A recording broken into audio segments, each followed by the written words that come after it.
Are you intending to? Are you intending to? It depends on circumstances that follow after. After this meeting, or? Well, that's part of it, yes, sir. So Mr. Collette is still on this board, correct? Yes. It is a board of 5, so technically we need one more just to That's take correct. care of business as of now. But yes, we definitely need to fill every seat. Nobody wants to do it. I don't blame them. Why? Can you elaborate and tell us why? Why no one wants to sit on this board? They're afraid of lawsuits, basically. I don't, like I said, and then a lot of that's why a lot of firefighters left. They don't want to be in this drama. How many firefighters do you have left? 9, I believe. 9 that have not resigned. 9 of, what would you say would be y'all's full? 16? How many calls did we make last month? 71. That spread is pretty thin.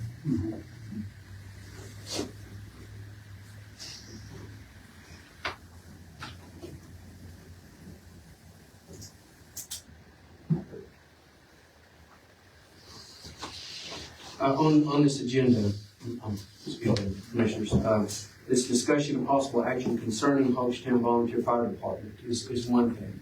Would somebody like to voice some concerns over what's going on in the department? Not getting into the next agenda item, just any other concerns. Ma'am? I'm Diane Jordan, Mayor of Hochtown. I've had one of the firefighters who's been a volunteer for 20 years, and he's ready to pull his retirement, and apparently there are no records of him having served. So that needs to be addressed. So the, Record keeping. would that be in y'all's computer database maybe? There's a lot of that stuff that we don't have from previous. No paperwork of any kind? DEP, we would have that stuff and choose secretary, Okay. I would think. Commissioner Williams, Sir? whenever a firefighter enters into the firefighter pension, there's an application. There's also a designation for death benefits. If someone was to happen to that firefighter, there's 2 sets of forms that that firefighter should have filled out and notarized and sent to the pension board by the fire chief.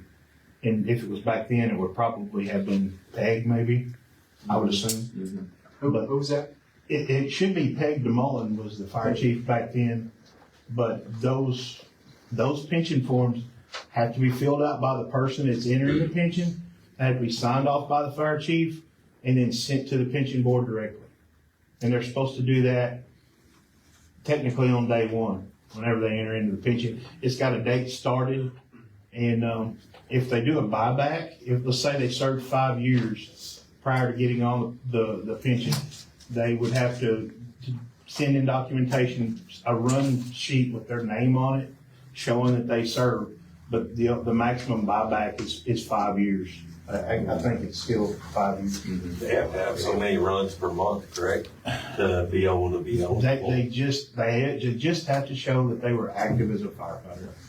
And that's a state pension board. Runs don't matter on that, as long as you're on the board, as long as you're on the department. Yeah, active on the Training is required though.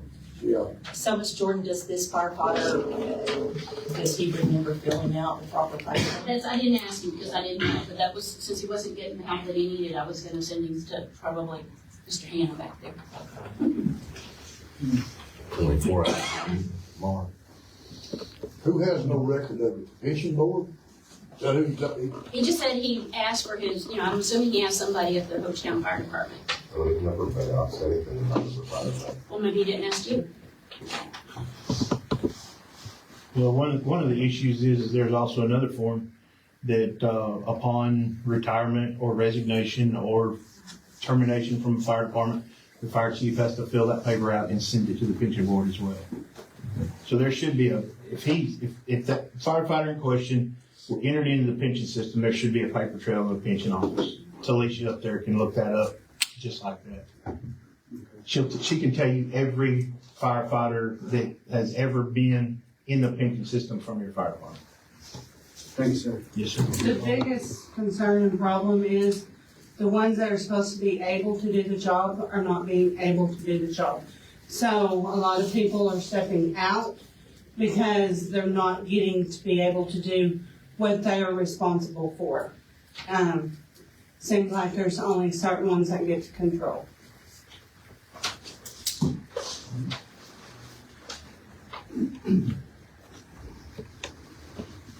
What's the lawsuits you mentioned? What's those over? He might not. That's the Lawsuits? one that had on the hospital.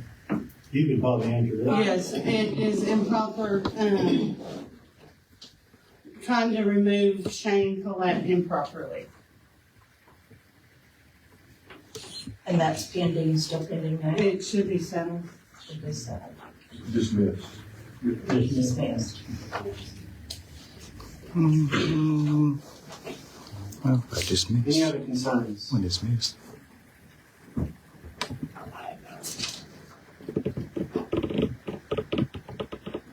Commissioner, I think another concern that everybody in this room probably has, and if you want to say the different sides, I think everybody would probably agree that a fire department that's running 70, 80, 60 runs a month, how effective is a volunteer department supposed to be able to handle all that stuff when these guys are working their tails off, and there's 9 of them, I think what Zed said. How are they gonna be able to keep up? I mean, to me, I'd be worn out by the end of the day. So I think that there should be an expiration at least to go to a paid department with these guys. No. So the people of Ho Chi Town, the visitors of Ho Chi Town, they deserve a professional department, whether that's a paid department or a paid volunteer combination, which would be what I would like to see, just my personal opinion. But I think that that's definitely the direction that this fire district needs to head towards, one way or the other. And to add to that, if I could, even if this department was running at the maximum capacity of volunteers, which the state levels at 20, still, that's a lot of workload. If you're running 70 plus calls a month on 20 volunteers that have full-time jobs and still need to perform upkeep on equipment, gear, manage paperwork, and go on these calls, there's no way they can even make a living. But that's just, it's too much time demand. While we're still on discussion, we commissioners wanted to have this meeting just to also kind of get out there that we're not trying to dissolve this department. We're trying to help this department succeed and get back on its feet in one way or another. Now granted, we can only do so much. This board has to function on its own and somewhat govern itself to a point. So I just want to make that clear that we're not here to dissolve it. Okay, there's no other fire station up there, and we've got to make sure the residents of that fire station are taken care of. It's got to be a fire department, no matter what. It don't matter where you go, there's got to be a fire department. Volunteer fire department, paid fire department, paid department. You got to serve the public. Is No there matter where they're from, where they come in from, or where they're going, you still got to serve the public. Otherwise, it kind of makes it tough for them. I'm just gonna go ahead and also add that the town of Ho Chi Town has already been moving forward for the last year on creating our own municipal fire department. We will have a paid fire chief. In fact, our town administrator is not here today because he's interviewing fire chief applicants. We expect to have final interviews in the next probably 10 days or so. But we are moving forward. We've waited months and months and months, and we can't wait any longer for the fire department service that this community needs, and we are moving forward with the paid fire department. Diane, if I could ask you a question, when would y'all like to see your department in operation? Within the next 30, 45 days. Hmm? We intend to have a fire chief very by the end of the month. What I mean is, when could you expect this department to be running with equipment and personnel to emergency calls? It depends on how soon we get cooperation. You know, we've talked to the U.S. Forest Service, they've got equipment, they've got property, the volunteer fire department has volunteers, they have equipment, they have property. So it depends on whether we have to create all of that ourselves or whether we have some mutual aid to put that together. What would your ideal timeline like to be? What if you're 6 months looking? ago. I understand, but that's not realistic. So I guess my question would be, looking into the future, whether it be 6 months from now, whether it be a year from now, 18 months from now, where would you like that timeline to be? Oh, I think it can be up and running in 45 days. If you We can had, I'm still start waiting on my planning roads. now to start doing things. if you had the corporation, you have all the stuff.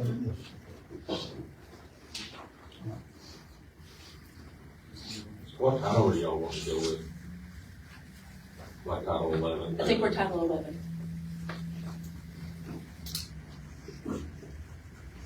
Would it be a combination? We're thinking, yes, of paid fire chief and then volunteers.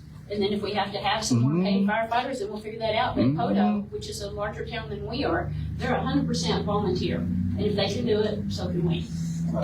What I'm worried about with that is you don't have enough volunteers as is. And Hochatown continues to lose population of permanent residents. Your volunteers are having to come in from Broken Bow, Holly Creek, other areas. Fact. Housing, or, you know, even if someone wanted to move to Hochatown, there's a lack of housing. They keep selling out, selling their home place, moving. So that's gonna be an ongoing issue even with the Hochatown getting a department, or where are these people coming from that are gonna be volunteers? Now, they can come in and volunteer from another From another area, area yes. too. Yeah. Because I know there was some from Holly Creek that was at our Hochtown. And I mean, there's some from Broken Bow, probably up there, and, you know, different places from for about, I mean, they would all come What about, together. You would have to What pull about, them. Yeah, you'd have to you pull them said together. 30, 45, what about having a building up and ready in 30 days? While we're still on the subject of this collaboration. Yeah. Mr. Hannah, Mr. Oliver, I can't remember you two gentlemen in the back. How would that go? How would we collaborate? How would we go via Title 11, or is it just a paid fire chief? What does, with Hochtown being Title 11? So, as we've spoken about in other meetings that we've had, when y'all asked us to come to Hochtown and talk, basically the difference between the Title 11 and the Title 19 is one is a county fire department, and the other one is a city municipal fire department. I do not know of any department out there that has two of those departments in the same building. I'm sure it would be possible, but I've never heard of it. Because basically, you're gonna have a chief executive officer, the fire chief, that would be in charge. And if you had two separate agencies in the same building, that means you would have to have two different people in charge at the same time. I don't know that would be conducive to a good operation, probably not. Never work. And as we stated before in the meeting we came to at Hochatown, there is no statutory device that allows a Title 19 to transition into a Title 11. There was authority given by the legislature years ago to basically become a fire district to get our county guys and gals into the pension system. That's where that Title 19 special department comes in. That's basically why it was developed. Of course, there's another kind of Title 19, which is a county fire district. That's where all the voters in a given district vote, pass a millage, and they hire a professional fire department to cover an unincorporated area typically, like you have up around Tulsa. What's that one big department? Limestone County Fire, our Limestone Fire Protection District's one of them that I've dealt with before.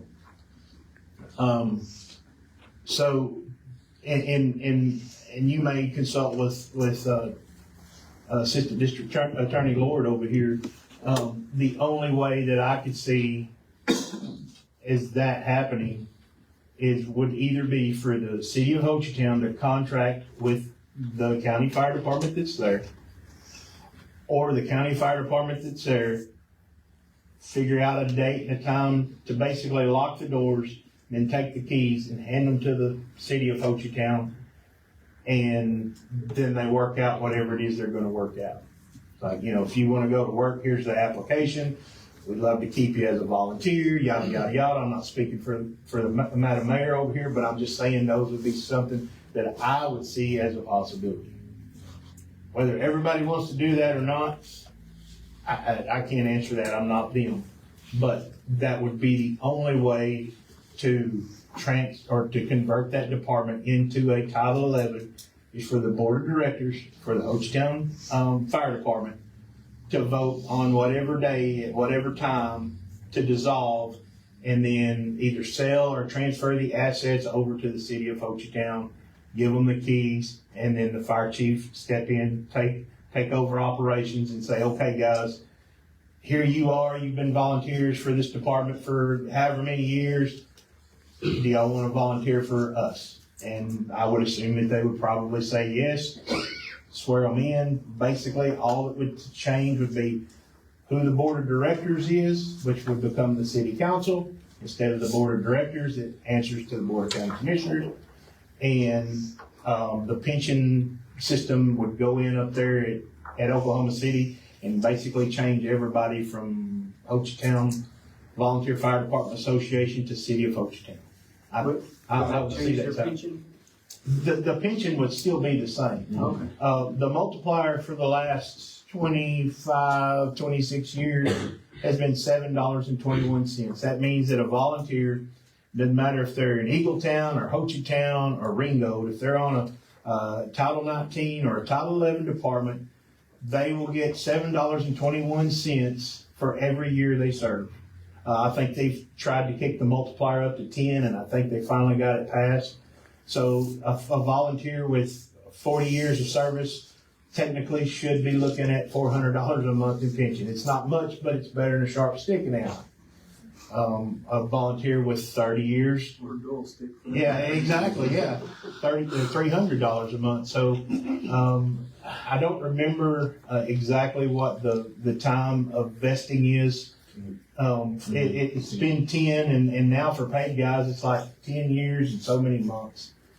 So I don't know if that changed with the volunteers as well, but they have to at least put in those 10 years to become vested. At that time, if they put in 9 years and they wanted to draw their money out, they could with, of course, IRS penalties.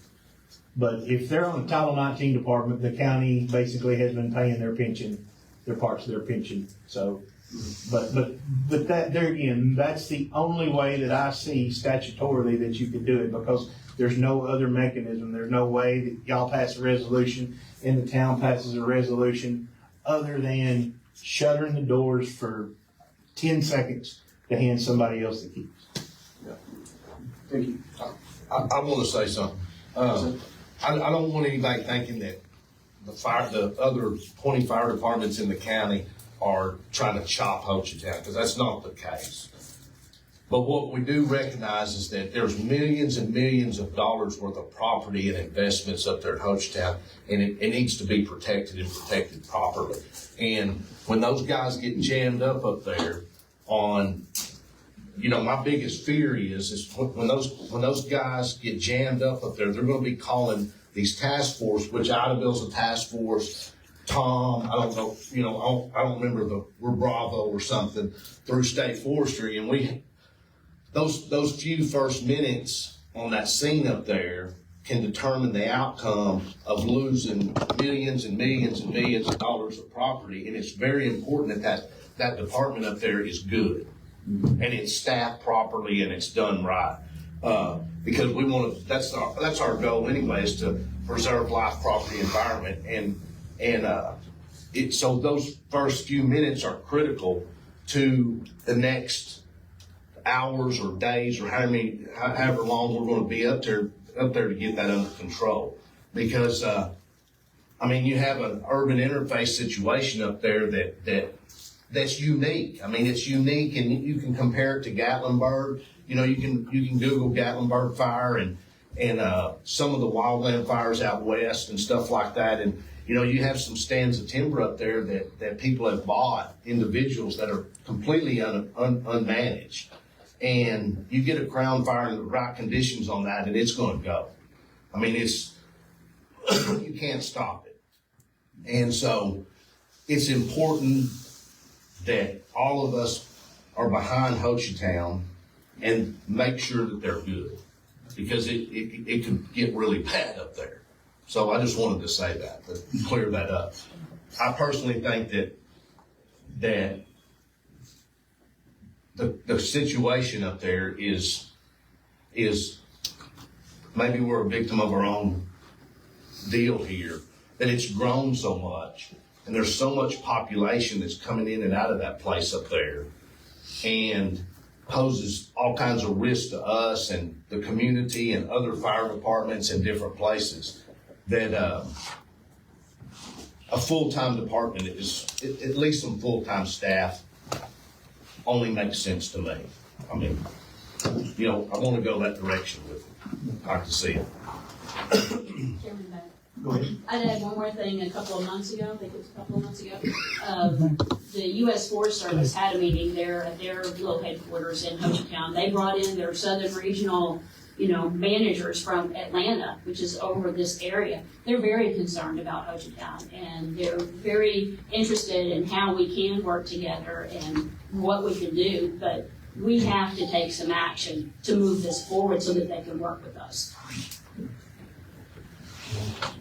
And I see what like he's talking about there. If you ever seen Crown Car, I mean, when he gets the road, you can't stop him. I've seen him up there around the house. They go for, 8 miles. Kept right on going north. The forestry's up there, they had airplanes. You couldn't stomp it out. They finally had to go up there and back part to break it. Yeah. But that took a while. They had to get way above, and of course, you lost a bunch of land in between because it had to come together and collapse. I've seen it twice up there. Got up there by the house once. So I'm telling you, if it gets out like that up there and it goes to roll and you get the top of them cabins, it don't matter if it's metal or not. You got all that wood on the side. You're going to have somebody up there that's ready to fight for the cause. And to add to that, I mean, we're not knocking volunteer departments in any way, shape, form, or fashion, because every department in this county has a volunteer faction to them. Right. And so we greatly depend on volunteers within this county. I think even if Ho Chi Town was to have paid staff members that were working what you would call a traditionally paid schedule, you still need volunteers to supplement that. Because if this ever happened, what we're talking about with these wildfires coming through, which it hasn't happened up there yet to the extent that we're worried it will, it's going to take everybody. I mean, it's just going to take a collaborative effort from everybody in the county. But It don't have to be that big of an incident. We use volunteers here in Iredell all the time. Yeah, Well, they're attached to us if we go outside the city limits, 90% of the time, they're gonna be attached to our rescue or fire truck or something. We're going west, we're calling Garvin. We're going southeast, we're calling Hayworth or Tom, and so we're attached to these volunteer departments around everywhere, and we utilize them and they save us sometimes, And like I was saying, I mean, those first few minutes are very, very critical. And it's proven that the paid staff is the best way to get the quickest response in those first few minutes. It allows you to get boots on the ground and buy you a little more time for other people to show up. And when you have incidents like we had a couple years ago with the Joe Huff fire, you see how quickly these things can run. And when you get into population centers like it was threatening, you need every resource you can get. And they're all coming, and you know how long it takes to travel across this county. We are a large county.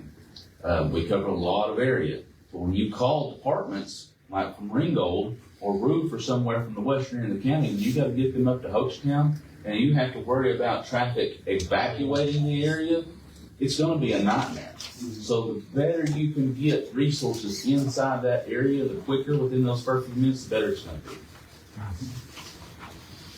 We had a very large fire in Hochtown maybe 2 years ago, Kurt. Yep. 2 winters ago. And we got called out, I believe it was about 4:30 or 5 in the morning. And there was a structure burning, an active structure fire. I believe maybe it was under construction or the one next to it.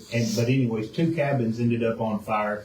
It was while it was extremely dry, the wind was blowing, and they called us at Eagletown. So we brought 2 brush trucks and we started fighting fire down at the base of the mountain. We kind of got ahead of it. Broken Bow, one of their guys was acting IC. He said, "Hey, could you guys get to the top? I'm sending Idabel up there with y'all. We got 4 cabins that are in direct. They're in the bullseye of this fire, and it's moving faster than we can get up to it." So myself, one of my other firemen, we jumped in our trucks. We got in. I covered 2 cabins with a hose. He covered 2 cabins with a hose. We knocked the fire up, and then we looked down, and here comes Kurt and Joe Frunk from Idabel with the backpack blowers. And had it not been for us 4 volunteers, there would have been 4 more houses burned up that day. So saying all that just goes to bolster up what we've been talking about today. No matter how Hochtown ends up, it's still going to take the whole county working together on any kind of large incident. It don't have to be the tinderbox fire. It can be as simple as it was there. It's dry, windy, and there just ain't enough people.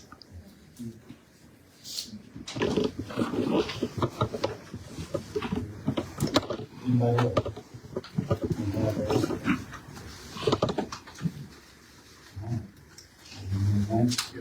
All right, we'll move down to item B.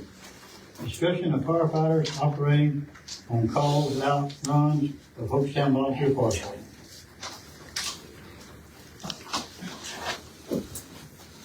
Mr. Chairman, Yes. we wanted to put this on the agenda just to get some transparency out of the department. We hear a lot of people saying this is being done illegally. So this is why it's on the agenda, just to, you guys can clarify and prove documents or bring documents forth showing that you are indeed following your guidelines, your laws, your bylaws, and doing things correctly. One of my questions to start off with is, on these paid runs, how are they being paid out of what account? It's not out of county funds, it's out of general funds. Out of general? If I may, Sure. Oh, I'm sorry. it's donated money. It's reimbursing them for the expenses of travel, like it was stated from somebody earlier. You know, most of our volunteers are not from Hochtown. And gas, well, obviously we know how much gas is.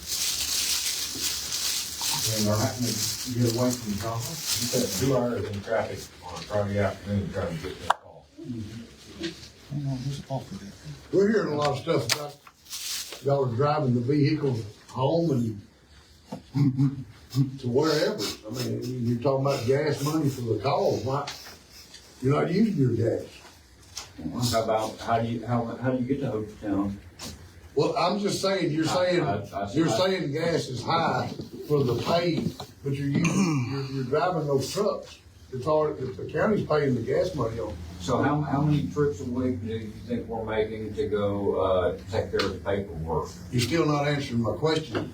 Let me just say this. I'd made several different phone calls to different folks, and it's my understanding that the only person able to drive the fire truck, brush truck, water truck, whatever, home is the fire chief. Is that correct, or is that incorrect? Who the fire chief says. Yeah. So the fire chief can say, you can take this truck. Is that right? You gentlemen that's been serving for years, I have no idea. I just know this is. I can't do that. Hand it to an assistant or somebody else, that can be available for call. If you got guys that are available during the day that ain't working, that's the ones that's gonna respond. If you got a guy like at night that's available, why not have a truck where you can get up there quick enough? So we're talking about lives here, we're not talking about, I mean, seconds save lives sometimes. And so, yeah, they need to get there.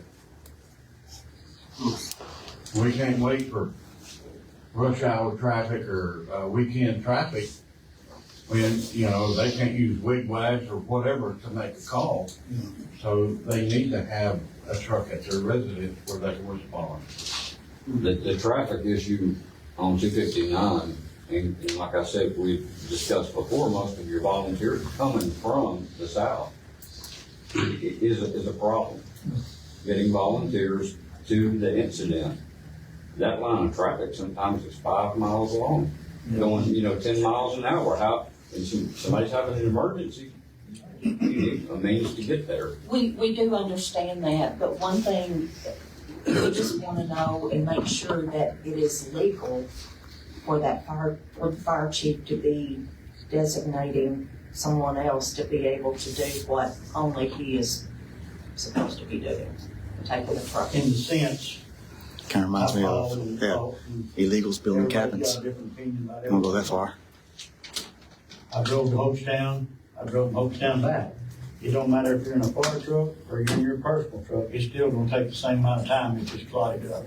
If you're down there in that fire truck, I mean, you see what I'm getting at? That's why I'm there asking these kind of things, because it's a jam uphill up there. I guarantee you, it's just, it's a cluster. And if you have a fire truck that's not in your district, you gotta drive 30 miles north. Right. What if that fireman can't respond? Now you've got a vehicle that can even respond. You got a volunteer sitting at the fire station who doesn't have a fire truck. That's what we brought up. You got two sides of the story. There's definitely some concerns. I mean, I know it's bad sometimes, and you think, well, it's hard, but it just depends where you're sitting at and where you're, and I will admit, Hochtown is probably the biggest new city in this whole county. It's been for 100 years. Yeah, I mean, you got people coming in, just go up there and look at just look on somebody pull it up and throw a picture. It is, bumper to bumper. And I'm telling you, it's hard to get up there. Commissioner Beck, I'll speak on the legalities of those vehicles. So in Oklahoma, a fire chief has a lot of authority, basically. Whatever the board of directors decides to allow, let's say the fire chief says, okay, this is gonna be the standard operating procedure for the Hochtown Fire Department, and I can make concessions for someone to take a vehicle to wherever. He has that authority through the board that you folks appoint. So if it is allowed by the board in the standard operating procedures, that chief can absolutely do that, as long as there's no personal gain or embezzlement or misuse of equipment. That fire chief can absolutely give those firefighters authority to do so. But there again, the board that you folks appoint have to okay it. And technically, they look to the citizenry of that area. If a citizen went and brought these concerns to the board, and the board said, you know what, yeah, that might be a problem, and they changed those standard operating guidelines, then the chief would be hamstrung to whatever those guidelines state. So to answer the question of the legalities, as long as it's not violating any Title 19 statute or any other state statute, he has the authority to do so But through it the board. should be in the SOPs? It should be in the, well, we call them SOGs. I don't know what Hochtown calls them, but we call them SOGs. Okay. Yeah, but it should be. And if it's not right now, it should be. That it ought to be addressed, because that way when a new firefighter comes in, he or she can get those SOGs or SOPs and say, oh yeah, chief, do you need me to take the truck home? I'll be down the road tonight. Do you want me to? Yeah, sure, go ahead. I'm not working tomorrow. Whatever. So yeah, it needs to be in black and white. somewhere. Your question, sir. The thing with taking trucks home is also a very limited resources. As you were saying, we have to have trucks at the station. And if somebody's at the station, they're always faster. Mhm. So even if we take this brush truck home, okay, now we have to have a brush truck at the station. So we can't be doing that all the time with every single truck. And even then, we're still having problem getting to calls fast enough when we have trucks far away. Yes, it'd be faster and be able to run code into a call, but as you addressed, with so much traffic, there's still a situation where we're getting to a call even after EMS already arrived. We're getting to calls that a fire is spreading and it's getting out of control. Where we could have been there already, we already could have been controlling the scene. Yeah. That's why I think it is honestly in our best interest to find a way to make this a full-time fire department where we are able to staff it, because no matter what we do, volunteers can never always be there. We have to have our lives, we have our personal lives, our business lives, trying to make money, trying to sustain ourselves, time to be with our families and wives, kids, and all of that. And it can be hard to sustain the fire department with all that at the same time. Me personally, I mean, I may be out of turn. And I've seen it around the house, you know, like Jesse and them. Sometimes he takes his truck up the house, but he ain't 2.5 miles from the fire department. If you get very far from that fire department or out of your area, it takes way longer to come around to get back. Like, I mean, I'm just saying, and I've seen it up there at Ringo several times, you know, they're within a couple, 3 miles. Well, if you're sitting out of that district, I'll say this, what if you was in Holly Creek and had one of them trucks? How long does it take you then? I mean, if you can jump in your truck, if you can blast through there, I can blast through there a whole lot faster than you can in a truck, I can promise you. But I can hold it down and get there. I'm gonna cut through, I'm gonna find me a cut through road somewhere. You know, you can go up them dirt roads, you can find it, but if you're in a truck, you gotta just, I guess what I'm trying to say, your speed is limited because of the equipment, the tire up, and what you're carrying. And the liability. And the liability, yes, sir. I want to make a point to ponder on what you're saying. You know, when you start talking about when you start talking about fire trucks or cop cars or ambulances or whatever, emergency vehicles, I don't know about volunteer departments. We're a combination department. I don't know, but I assume the volunteer departments, all of our guys in our department are trained to a standard. And we have to take driver education classes, and it has to be renewed every year.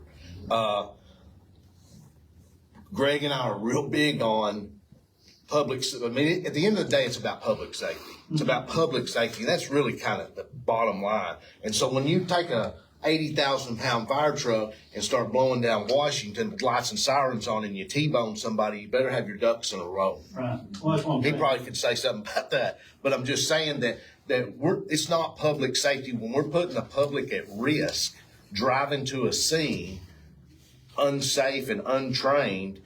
We're actually not doing our job because it's about public safety. If you're in your vehicle, you know, it's a little different story. Yes. Because then it's just your vehicle, but in one end truck, and they're heavy. It's just like our dump trucks. Sure. Or a backhoe truck. We'll pull the dozer with a big truck. I'm gonna tell you something. 40 mile an hour is all you want to go.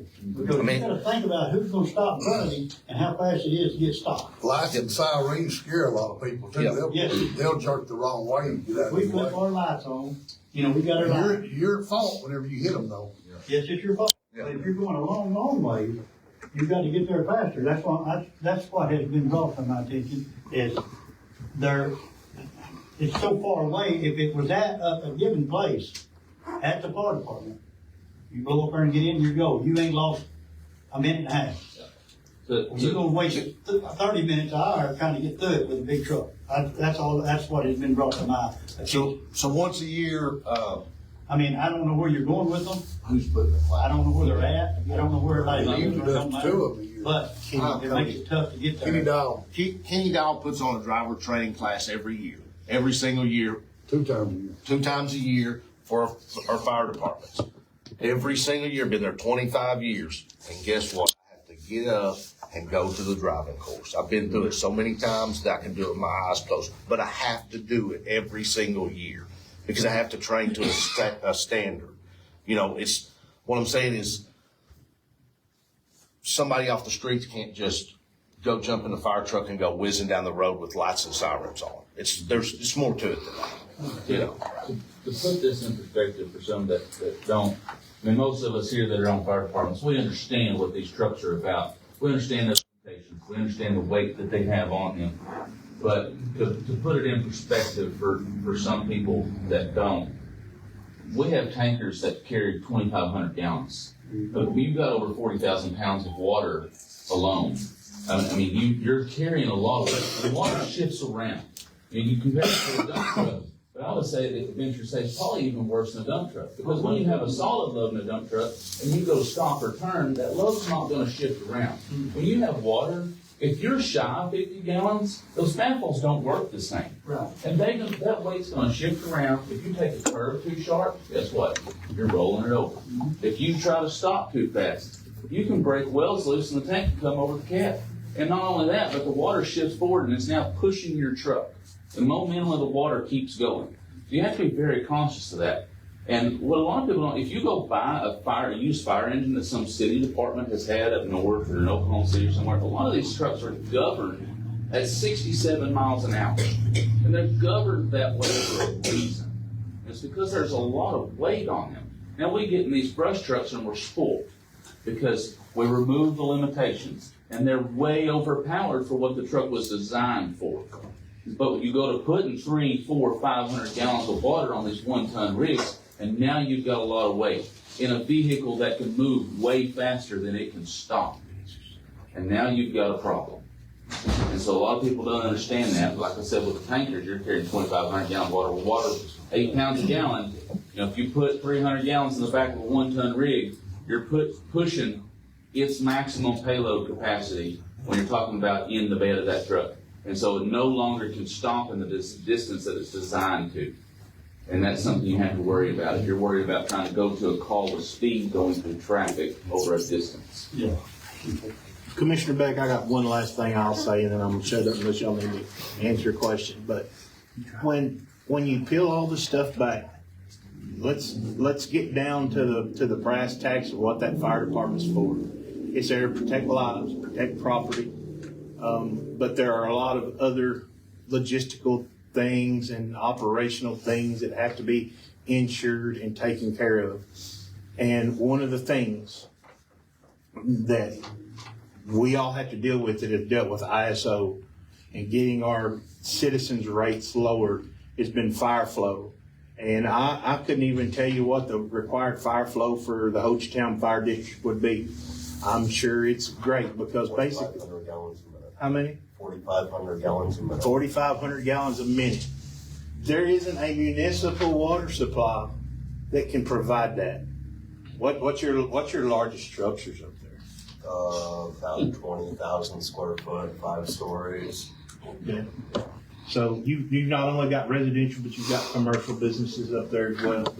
So we're talking about required fire flows, as Mark has stated, 4,500 gallons a minute. So Hochtown's going to have a lot of work to do as a district, as a town, as whatever this ends up with in ensuring proper fire flow. Because if you can't meet fire flow, you can't meet the demand that is out there. And when I say demand, what I'm saying is what it takes to put out a fire. Right. We're talking about people's safety, number one, and then number two, protecting that property.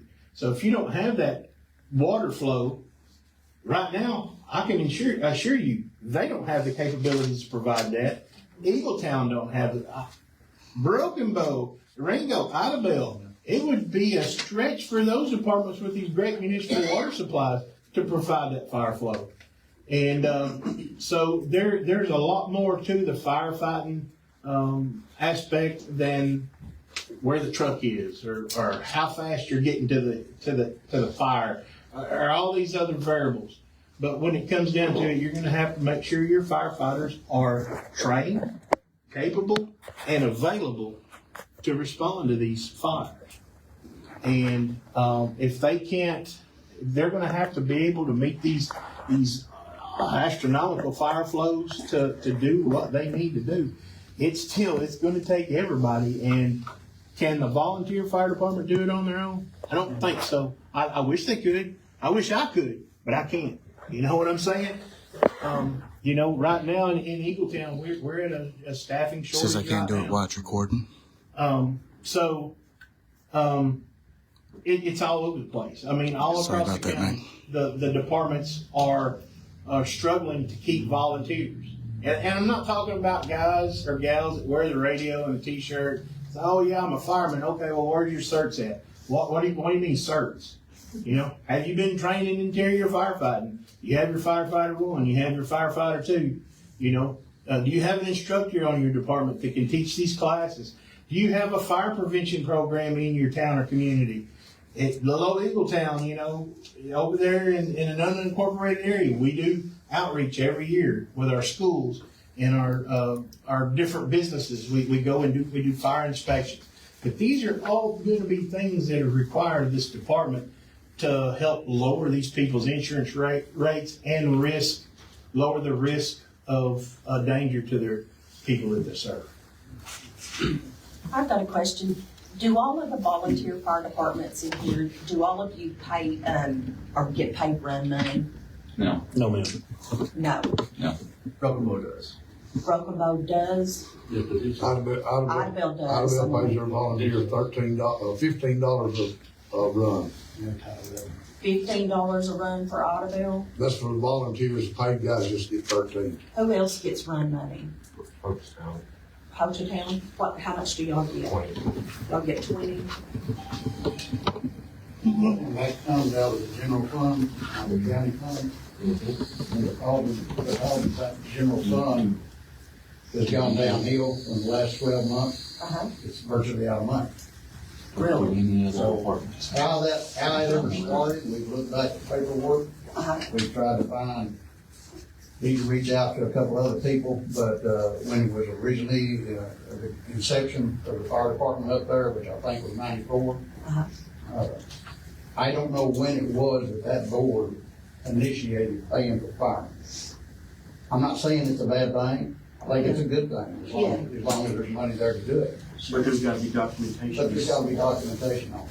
Yes. And, when the bottom line is we're running out of money, I've said it before and I'll continue to say it.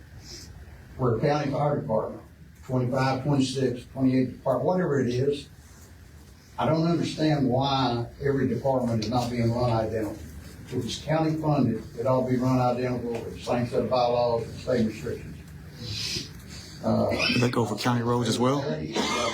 Well, Rockabo is Title 11, and so is But and those two separate ones, because they're full-time paid. Larry and Hayward and my city is too. So the only volunteer fire department that's paying for Garmin's out. Back to the driving. So who is driving the fuel point? Right now, well, we got Marcus and Chad. They got one at their house, and I had one at my house. Okay, and where do each of you live? They live going toward Eagletown. I live right there in Hochtown, like across the road. When you say Eagletown, is this like edge Eagletown or Yeah. middle Eagletown? No, it's closer to Broken Bow. They live exactly right in the middle of our districts where they overlap. Okay. And how many trucks does that leave at the fire station in case another volunteer could get there quicker than We y'all got could another get there brush than truck your there. houses? We've got an engine and a tanker. An engine, a tanker, and a brush truck. They're all operational? You'll have someone there through the night? No. So that's why you feel driving these trucks could benefit driving home. So if you're driving them home, you're not spending no gas. So a couple of weeks ago, we turned around. Now, I was talking about the gas part though. If you're driving them trucks home, you're not spending your gas. I mean, I'll just put it blank. I have to pay for my gas. I don't got a county vehicle. She don't got a county vehicle. We don't got a county vehicle. So if you're driving them trucks home and you're going that far, it's gonna take longer to get to your place where you can get your vehicle and drive up there. So you're not spending no gas. So let's stop on the gas bill. I mean, you're way out of kilter of what your district is. Like him, he's a mile, probably, and it might even be a mile and a half. I'm 1 mile from my substation. Sure, say it's 1 I'm mile. 5 miles from my main station. But my house is only 2.6 miles from the fire department. Yep. Just looking at the purchase order register for Hochatown Fire Department in the last, since, around September 1st. Do y'all normally fill up all of the vehicles at the same time in one day? Usually sometimes if they get down below a half a tank, we try to keep them at half and above. Okay. Depends on what all calls we have going on.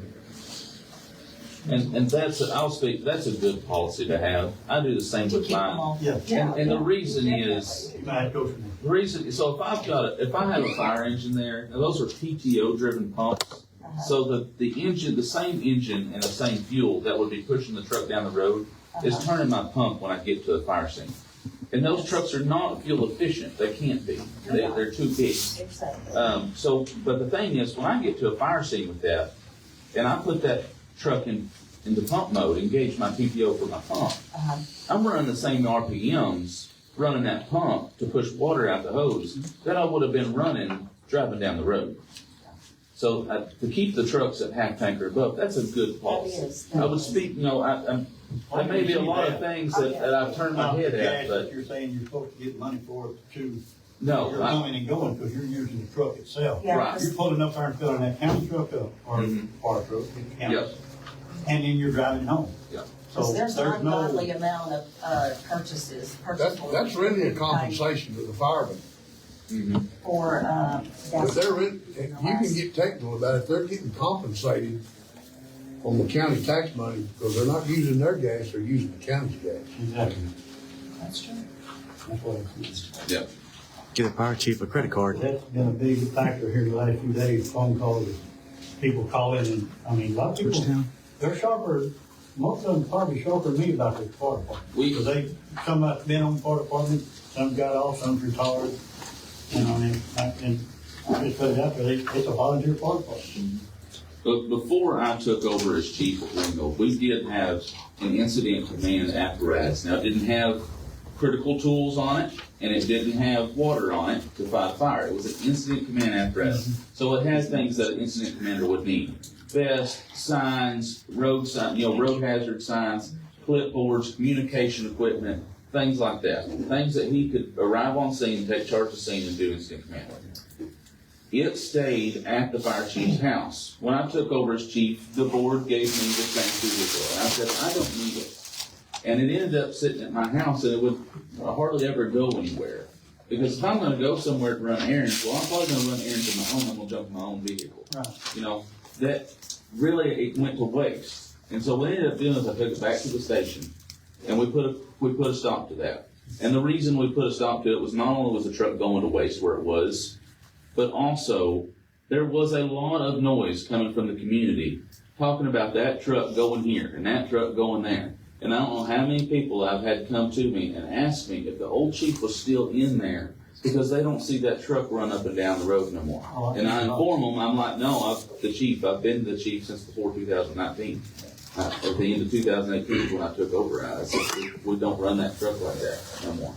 And Well, see, that is one thing we do. We are getting some calls from the community about the Hochatown Fire Department trucks being driven home and sitting at houses overnight. Yeah. Well, like Commissioner Beck said, the community is sharper than we give them credit for. And they notice. They do notice everything. these things, and they care about where their tax money's going. The same trust we're talking about, I heard that a long, long time ago. Yep. I seen it at Idabel, I seen it at Part House. Yep. I mean, it went everywhere.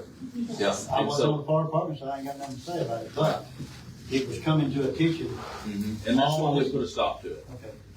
That's why we put a stop to it. We get enough bad looks as it is. We don't need any more bad public image. One of the things that I tell all the new guys at That the statement was station too blunt. that come to the station is the attitude that you should have is that we go out She there said and it wash a too truck, bluntly. and I say, you know why we're washing this truck? It's dirty? No, has nothing to do with it being dirty. It's not ours. It's not ours. It's, You have an it's image. his and his. That's their $300,000 truck, and they expect it to be in service. They expect it to be clean. They expect when they drive up in that parking lot, they expect that station to be clean, and there is no excuses if it's not. Period. That's it. Well, on these When it runs, comes to those trucks. Well, but when it comes to county roads up there in Hochtown, this is September 24, 2024 Chief's Report. And there's several small numbers. Keith Anderson, 4 runs, Daniel Schultz, 2, Jessica Stewart, 1. But there's 2 that stand out, way different from the rest. Well, 3, I guess you could say. Zeb with 37 runs for the month of September. Marcus with 74 runs. Chad Troxel with 62. So on these runs, are they coming through the 911? 911, direct calls, and we also on our phone line as well, and it's all recorded. And so can y'all provide documentation right now to prove so? Can we see it? I don't have the call recorded. I have from the 911, I have documentation from here on my phone, basically on the townouts that were sent to Hochtown. And it's exactly as many as Marcus claimed he went on. From 8/24, yeah. Actually, I asked for 2 months, from the 1st of September through 11/24. This was the number of townouts Hochtown got was 74. And then I asked for some of the other departments, how many townouts other departments got. Hayworth, I asked for the busiest fire departments actually. And Hayworth, he gave me was 37 in that time. And Valiant only had 28 in almost 2 months. But I don't know, I didn't ask for Idabel's. How many, do you have any idea how many calls I'll do in? 32 last month, I think. 32. But I guess, does everybody have the opportunity to go on those calls, or why is just 3 of them so many and everybody else doesn't have them? Because a lot of them don't respond. At work, they're working nights, sleeping during the day. A lot of, if you look at the calls, we've got it all documented and everything. If you look at the calls, I've been on a lot more, but a lot of them were during the day. So just to clarify, with Marcus with 74 and Chad with 62, those aren't totally different runs, right? Did y'all go together at certain times? Different runs. There's I don't know. You went on 62 different runs than Marcus. No, they went on, like, a lot of them are the same calls. Yeah, that's what I'm saying. Some could be, and then like having more calls than the other one, or somebody else could be doing something else, could be working. Okay, that's what I want to clarify. Him 74 different runs, him 62 total different runs. So, it's a lot of Depends runs. on the situation, you know, I mean, they might need a full crew. And sometimes they Yeah, don't. we understand. That's- It makes a lot more sense to put some of those runs together. Combined runs. Oh, yeah. I can maybe attest to that. Sometimes I'm off sharp and broken most shopping and a call comes in for something like somebody smells carbon monoxide, it ain't going to then take 5 people responding to that call to take care of it. And they walk around with a tester and ensure that person that there's no problem. So I'll see a call and see multiple people that are closer responding. I'll say, okay, I'm not going to go to this call. Or sometimes I work 7 days a week at some points, working night shifts. And that makes it hard for me to stay up during the day to respond. I guess what I want to know, what my question really is do the other volunteers have the opportunity, or is it just the same 2 or 3 that jumps on them so fast no one else has a chance to make Everybody's got the calls? same opportunity. A lot of times, we want them to group out trying to let other people go. I wish there were more volunteers available and hired.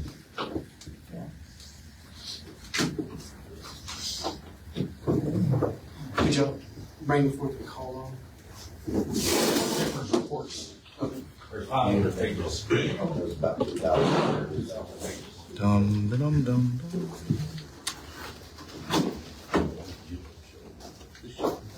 The reports are was, that's everything that's been entered in, the nippers.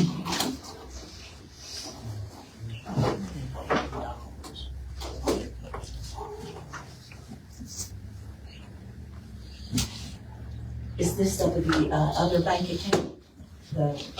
That's the general fund. Your general, and how do y'all get this general fund money, if you don't mind me asking, where does it? Donations, that's the fire subscription. The association up there, what is it now, $25 a year, started out at 12.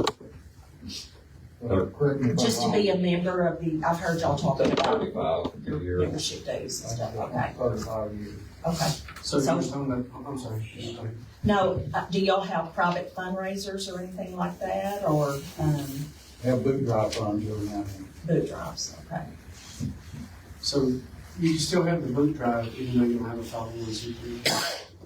You just can't give They have boot receipts? drives, which is 100% controlled by the fireman. The association and general fund has nothing to do with the boot drive money. Okay, you were talking about the accounts being low, the general. General. Where does the general account come from? Is that the boot The drive? association, their membership dues every year. How many members are there up at? I don't know. Do y'all- I think there's about 455 or so properties that have a membership. So that would be times $25 a year? 35. $35 a year? How hadn't started yet, though, it's just, The 35 was this year. And Right. how many property owners has Bruce Short identified in your fire district? Do you have any of that? Oh my God, I have no idea. I would get it several thousand. That gives you a comparison. You know, you have volunteers, and good citizens up there that want to donate to the fire department to make sure it's running properly and have enough funds to do more than just. A lot Correct of, me if we're wrong, guys, I'm talking out loud. A lot of people do more than $135. Say, we've got $5,000 donors. Yes. Oh, great, okay. So, let's just grab a number out of the air, and if you look at that total fire district, Uh-huh. Hochtown alone has over 2,400 STRs there. That should be a $35 a year for every one of those. I should be. Now look at the total fire district of what those property owners Uh-huh. could possibly be. Let's go get Bruce and see if we can figure out what's in the district. But that could potentially be hundreds of thousands of dollars a year. If everybody in that fire district that own property in that fire district donated $35 a year, that could be hundreds of thousands of dollars. Yeah, well, I did that at 455 times $35 a year is $19,637. That's not gonna last very long. And just, That's why I wanted to here's why you don't have any money. And everybody don't need one, but because of the association, what they did 20 years ago or whenever it started. Uh-huh. Now you've got, you saw the check for last month, $8,140 of payout money. And you're only getting $20,000 a year. A year, yeah. $140, you got a budget, it's backwards there, sir. So, Mr. Zephyr, is this passed through the board to pay $20 per room? About 10 years ago is what I understood it. Years.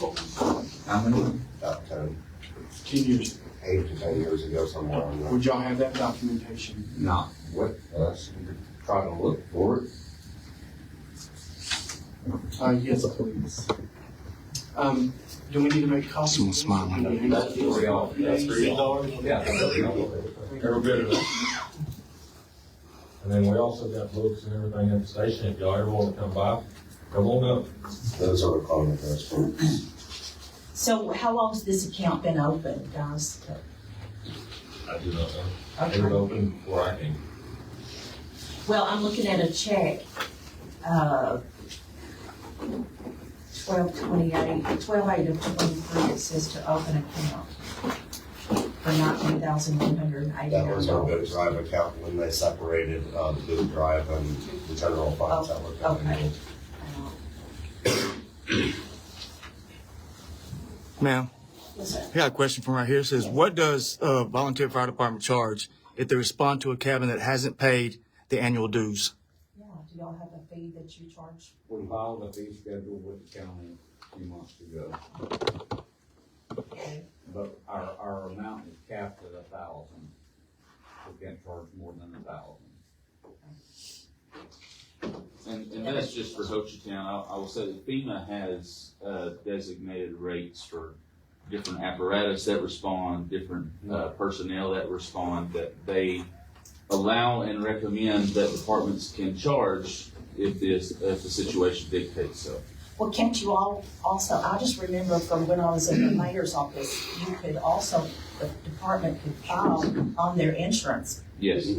Yes. So if your For home catches on fire, $500, I think, or, well, that's what the standard was. FEMA recommends or says that you can file for more than that. They have a different rate for fire engines with different capabilities. They have a different rate for tanker trucks that with different capabilities, brush trucks, personnel. So I mean, you could rack up quite a charge. Probably close to $10,000 if the incident was large enough. If I'm not mistaken, we also charge them by mileage too, when you go out of your district. That I'm not sure of, but FEMA does have rates for apparatus. Yeah, and our rates are right in the middle of all of those ranges. Thank you, ma'am. well, the 500 is not much, but it would at least pay your volunteers for going out, you know. We did all the way. From calls like that, from like structure fires. I don't know what I said, it was probably about a 6% collection rate. A 6% collection rate Back from on what you insurance. file? Do y'all usually file on? I try to. You try to Yeah, file on? but if you pay the membership due, then I can't file against you. Yeah. Because that's what you're paying that insurance policy for. Yes. That 35 is per year, but a lot of people may seem 50, and that's That's in right. 100, so. That's what Mr. Haggard said, that it may be bigger donation. Just like the last cabin that burnt down, I think the bill was in the neighborhood of like $4,500, but due to the stipulation of our bylaws, Uh-huh. they charged $1,000 and got the check back within 30 days. Ryan, do you have something? So, I know these guys are wore out, from running all these calls. They're running more calls than we do at Broken. Yeah. And they're having to take the trucks home, and they're doing the best they can. They're doing everything they can to try and protect that, town up there. But the question is, are they willing to just say, hey, let's look at this and restructure under Title 11? And that's the question. That's the question. So, and that's the question I asked each of the volunteers and the board members. Do you want to keep trying to fight this fight, or do you want to try and restructure and get some help and start new and try to get going in the right direction? So, That's the main question. Good point. So, It is, and each of your, as firefighters, your main concern needs to be Restructure? Go. the passion you have for protecting the people that. Absolutely. and we're here to help. Yes. We're here to help them. Anytime they call us, we go. We've never said no. Yeah. And they know that. If you truly wanna be a firefighter or a volunteer or whatever, it ain't gonna make no difference. You're gonna be there when they need you. Yes, that's. But if we're exactly truly right. running 70-something calls a month, that's double what us and Idabel run. That needs to be a professional fire department with certified, trained personnel. Exactly. That's my question, is who up there is a certified fireman? It's outgrown itself. I mean, that's the bottom line. Progress is the biggest enemy here, in my opinion, and it's not a bad thing, but and I wish I still lived in 1980, but that's not the case, Everybody should have a license when they're building the cabin. And They all don't have a license when they're building the cabin. Going right now, we'll be at over 600 calls per year. Oh my gosh. that's what we run, Broken Bow. And we've got right now during the day we've got 5 paid full-time firefighters that can be in the truck in a minute and be gone. And Certified. so it's just my hope that I know they're tired. They're tired. And I just want to see them get some help. And it's my hope that they would restructure as a combination department. I agree, Ron. Well, I've got, Mr. Hammond, yes, a question. Oh, We don't know for sure, and I've asked. I've put, since they're, I know we have to take the board over to appoint new board members, but as I've read it, and I've talked to what's the guy's name? The, one up there at, it's over the association, up there at, Pension board. Oh, SFA or the pension yeah, board? that Mark Grouder. That's the pension board. As of now, and that's what I'm saying, because we're gonna have to find somebody to appoint so that we can keep the fire department going. That's what we wanna do. We have got to keep that fire department moving. You can't get behind, because then you get billed out for bills that, gas and stuff. But anyway, now the way I understood it, now we've got to take back on over as the board. We're the board members until we get them appointed. Is that right? I would say so. I mean, there's nowhere in statute that it says that, but I believe that it would fall back to you because they are basically a defunct board at the time, at this point. So, Okay, that's why I wanted legal counsel here. Mr. Ward, can you address that for us a little bit? That's something that we're still have to look into because it's kind of a unique situation here. So I hate to try to answer that question on top of my head, but that's one thing I think we certainly need to answer the question of copy of their bylaws so we can see how those check issues. I think we have a copy of those. And check the statute to see what the role of the county commissioners would be as far as the fire department for fulfilling those spots for them. My understanding from just making notes earlier, you guys have 2 of the 5 positions still, more positions that are still. Yeah, one stays. Sorry. If this guy stays right here on the front, if Greg stays, then. So you don't have enough to do it for a quorum? is it? No, Absolutely not. Okay. And when I talked to Luke Underwood, or whatever, up our Wilson, what his name? Underwood, okay, and him and Mark Gardner had him on phone call. They told me that for us now, we don't have to have a ballot, because we are the governing body more or less. We don't have to be over until we find somebody to appoint. We can appoint them without going to the ballot. Sorry. That's the way they said, because I had them on phone call, I talked to him in here just to make sure. I don't know, everybody, hang on. And that's what he was talking about. He said, y'all gonna have to take it over. They want to come, so that way you can keep the business. Because I told him, we don't want to shut it down.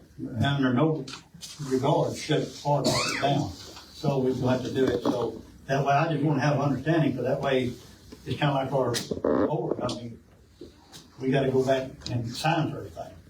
Well, And that's just what, like the board that was there before they all, before they terminated or left or whatever, how you want to say it, resigned, I'll put it like that. if this is what he's telling you, I would like to see something in writing that says we go in and take over their board.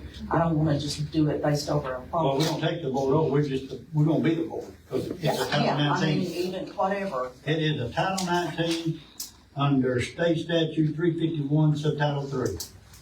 So that means the county commissioners over the board until we get a board member. I have a question. Would you meet in conjunction with the 2 board members that we have and commissioner supplement to make that quorum?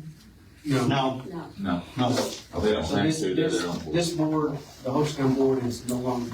Okay, I see what you're saying. It's no longer I just want clarification. Commissioner Beck, what would it be, let's say if it was another one of the county governing boards that you folks appoint, say they went defunct, y'all would take over then, right? Like, let's say solid waste board, hospital operations board, any As long as county it's under board. that Title 19, 351, 351. Yes. Title 3. Yeah. Yeah, same thing. And there's another thing, and we made this clear last meeting in Ho Chi Town. These bylaws do not supersede Title 19. Once they become a Title 19 department, all those rules, regulations, everything, the roles of the fire chief, his officers, the board members, is all under Title 19 in that section that you just quoted. Yep. So if there is a conflict with the bylaws versus Title 19, you go back to state statute. Yeah. State statute supersedes all those bylaws because those bylaws are actually an antiquated dinosaur from the start of the Ho Chi Town Volunteer Fire Department. And I tried to remember the exact date that we got the resolution passed by the county commissioner at the time to get into the pension. But at that point in time, basically, that old Title 18 department dissolved. That was the statutory mechanism that it went from a Title 18 to a Title 19 and allow those men and women to get into the pension system and become that county fire department.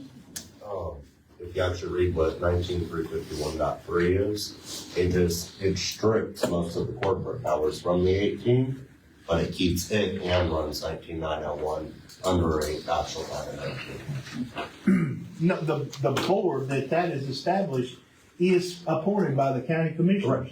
Yeah, I'm saying that. I'm just saying, all it does is it just removes certain parts from 18. Yeah, so. And keeps it running as a county. So to help clarify that, and Mark, correct me if I'm wrong, if this was a situation where a department was a Title 18 and was switching to a Title 19, you as the county commissioners, you're basically looking at a brand new department. Mm-hmm. You as the county commissioners would then select and appoint 5 board members.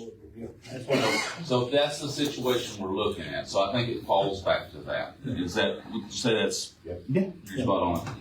Okay. I just want to clarify something, because that way we can keep it going to keep from getting shut down. I mean, from that, because we got to have a fire department, ain't no doubt. Without it, somebody could get hurt, because it'd be too much trouble coming here and there, but we got to keep it fire department. Yep. Win, lose, or draw, we got to keep it up there, That's all I'm thinking. I just talked to him. Yep. Yeah, the power is within y'all to appoint board members. The way I understand the statute. But to keep it going, the way he talked, it comes back, so we can take it to the board. Yep. To conduct business. Yep. Does anyone have contact information for these names that were given to us earlier? Marilyn Wade, does anyone know how to get in touch with Marilyn Wade? They have the contact information at the station, maybe we can get. What about Johnny's Bowling? We can get that. I think I heard. Ray, Macarena? Oh, is he here? Which one is he? The guy? Over the phone? With Ken. Oh, with the phone, okay. All right, I didn't know his name. So we were wanting the numbers, so we. Are they willing to do that? And make that place Yeah, up there better? we do need to know that. And that would get it out, that would solve all this That'd solve a misery. lot of things. And y'all wouldn't have to even be involved anymore. Right. We've been saying that for months, over a year now. And yet, Our county administrator is actually interviewing for fire chiefs as we speak today. We've got a few more to go, and then we'll do final rounds in the next couple of weeks. We're moving forward with the fire department. We've waited months and months, and we continue to roll There's our through police station. volunteer board members, and yet here we are again today. Mr. Underwood wanted to say something. Whatever way we move, we need to look at them again. And I'm more than willing to go to any training that comes available to me and to be able to become a paid firefighter on this station, because it's what the community needs right now. It's making it hard to sustain a safe environment in Ho Chi Town with how many tourists coming in and getting drunk. We having more accidents than ever, more accidental fires, and more medical calls. And it's starting to become way too unsafe to sustain a fire department as a volunteer. Right now. To elaborate just a little bit more, I'm Howard Haggard, trustee at Ho Chi Town. And we've been there 2 years. We talked about fire department from day one. And the only reason we talked about fire department from day one, for the last 20 years, everybody's been talking about trying to lower the ISO rate. 20 years it hasn't been lowered. There's a reason for that, lack of funding.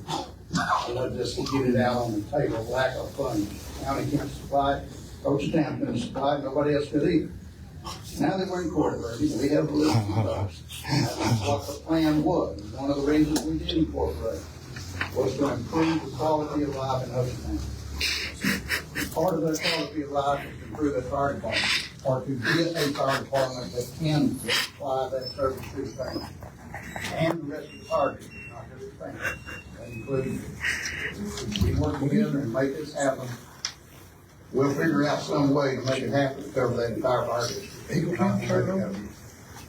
What we do have is the funding to put into it. Okay. We can't go out there. We're gonna have to hold it up right there for the on the agenda, I'm sorry. But we're willing to. Ho Chi Town's ready to work with the county and the fire department to make sure life. I think he said stop. All right, is there any more discussion on this? On the runs. On the run. Anybody got anything else? I will say, Chairman, that we do have some names, and I have been sent a name or two earlier during the week. I was hoping they would be here, but I don't believe they are. So we do have about 6 different names that are willing to sit in on this board. So we'll get to work and try to get on our agenda this coming Monday for approval. Once we get some background checks and get a history, and make sure that everybody that is willing to step on this board is actual landowner or resident of Ho Chi Town, or that fire district, sorry. And I know it's gonna be hard to find someone to step up and get on that board. Just kind of throw it out there, you see what all's happened, you know, they don't wanna be put on the spot. I mean, everybody's a learning curve. You know, you step up and get on board, you don't know what's going on until you sit there and learn it. And you get back, get thrown on the bus, so, you know, it's kind of hard to find. I've talked to a lot of people, and and even landowners or business owners, they don't want their business hurt because they get backed up. So I'm just gonna say it like this. Social media is the worst enemy you can have. Thank you. I'm telling you right now, it don't matter who's doing it, what's doing it, when they're doing it. Thank you for the First Amendment. You're gonna give up, or you're gonna die. But anyway, that's another story. So, I'm just telling you, it ain't good, it ain't nice. But, so if there is no more discussion on the runs for the fire department, y'all got anything else? No, I don't at this time. Anybody? All right. Well, I'm gonna vote for adjournment. I'll second. Yes. This went pretty daggone good, man. Thank you all for. This was good. And I'm gonna thank everybody for coming, giving your This input. was good today. Yeah. A lot of things. That's You good. better hurry, Mo. Thank y'all. We're out. Hey, bud. How you been, bud?